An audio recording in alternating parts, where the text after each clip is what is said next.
The former president, Donald Trump, has had a busy travel schedule after his big win in Iowa. He enjoyed a landslide victory in the Midwest yesterday, but Trump is now sitting in a Manhattan courtroom in his civil defamation damages trial. He's been sued by Jean Carroll, who accused him of raping her decades ago for statements he made about her in 2019. Trump is expected to be back on the campaign trail speaking to voters. His New Hampshire supporters are eagerly anticipating his arrival this evening. Trump is scheduled to hold a rally in the southern city of Atkinson.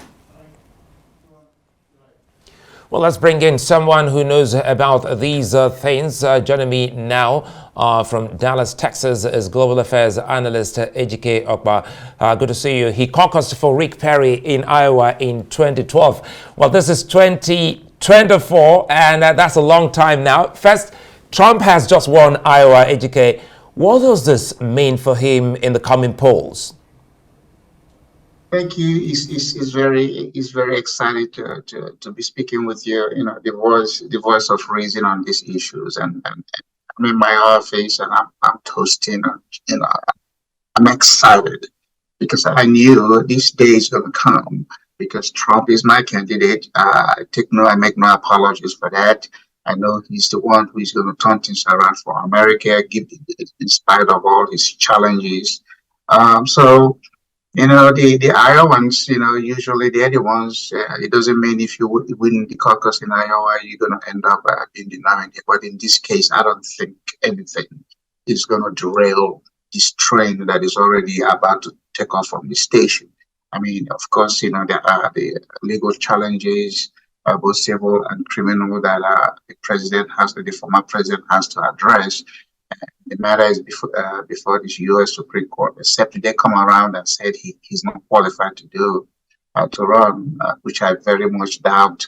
Then he's off. But if the court comes in and rules that he's supposed to be on the ballot in every state, then we're off to the races. And I'm excited. I'm excited to be part of his second comeback, you know, second missionary journey. I have an invitation to go see him in West Palm Beach, February 16th. So all of those things are things that are just keeping me pumped up. This is election. This is campaigning. Of course, the Democrats and those, you know, I hate Trump, you know, gang that is out there, they're going to be doing everything. But the American people for the past 3 years are very tired. Our country is being invaded by people, you know, who we don't know their background or their intention. Nobody says don't come to America, but we want you to come to America legally, just like every one of us. You know, you don't want people breaking into your home. America is our home. So I'm looking forward to that border being sealed. You know, I couldn't have come to America if I didn't show my father my visa. He was just very adamant about that. So on the basis of respecting other people's, you know, home and immigration rules, I'm a proponent that anybody who comes into somebody's country illegally should be thrown out. I don't care what their circumstances that, you know, made them leave, but that's just the way we have to get this world straight so that people will respect boundaries. All right. So on the war, you know, when Trump was there for 4 years, there was no war. The world was relatively peaceful, but you know, we've seen what has happened in the past 3 years. You know, Russia. Okay, Russia. all right, Ejike, let me jump in. You've given your points. Well, quite understandably, a Republican you are, and someone who's at a point in time ran for the U.S. Congress. But Ramaswamy, a newbie in politics, just quit, and he's throwing his weight behind Trump. Do you see others towing this path? Of course. I mean, you know, when Trump jumped in 2016, there were 16 of them or 17 of them that saw that nomination. And, you know, after so many events and incidences, a lot of them dropped out and they supported him. So in this case, Ramaswamy, I welcome his enthusiasm, but he has no way of winning. I mean, come on. You know, he is 38 years old. He's made some money. He's able to, anybody can file to run for office. But I didn't think he was going to make it. Just the same thing, I don't think Nick Haley is going to do it. I can assure you in the next 1 month or so, what is his name? DeSantis is going to get out of it. So, except again, that something happens that they said, Trump is not qualified to run, and maybe Nikki Haley and DeSantis can be slugging it out. But if that is not the case, they are out. The American people, American voters know that they're not going to win. If DeSantis becomes nominee, Biden is going to win. And Trump is the only one that can give him a concern and challenges, and we are looking forward to that, because the last time he was under his basement and COVID was helping him to avoid a debate. This time we're going to watch the debate live. I love the way this election is going, and it's quite an interesting thing to hear from a Republican and a global affairs analyst like yourself. You're already seeing a Biden Trump if he scales through the civil and criminal cases against him, isn't it? Well, yes, but again, remember, the lower courts will have their judgment, and then there's the appeal process. So whatever the outcome is, then Trump is going to appeal it. The case that he is in court for today, they say rape.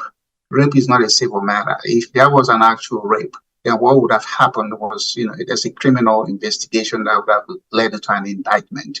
But again, when you step out in America to run for president, you better believe it. People who you do something, in your high school are going to jump out and going to just throw the mud at you. That's just the nature of the game. But, Trump is the only one that will really, really stand up and still be standing and handle all these things that have been through. And I admire him for that. One time when I met him, I told him, Mr. President, you behave like a freshly poured concrete.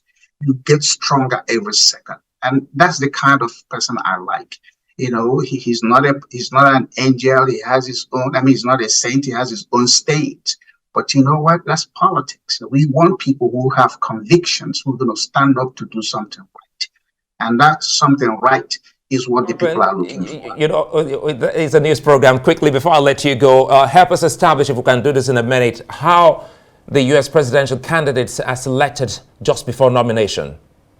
Well, you have the caucuses and then you have the primaries. So Iowa is caucus. Like when I did the caucus thing, for repair in 2012, it was actually you go into a group of people based on their precinct and county, and you talk about your candidate. We are what they call the surrogates. So it's not an election. So those people will hear from each candidate, and then they'll decide who they want, and that's how the vote is done. The difference with the primary is it's an actual election.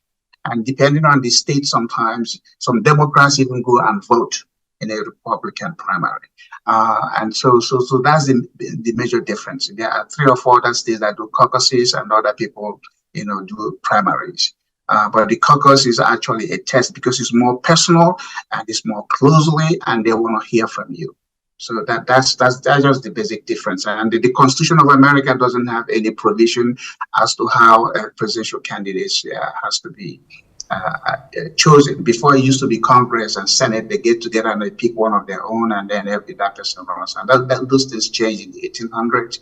And then in 1972, actually, was when the caucus and the primaries became an effective way to do this.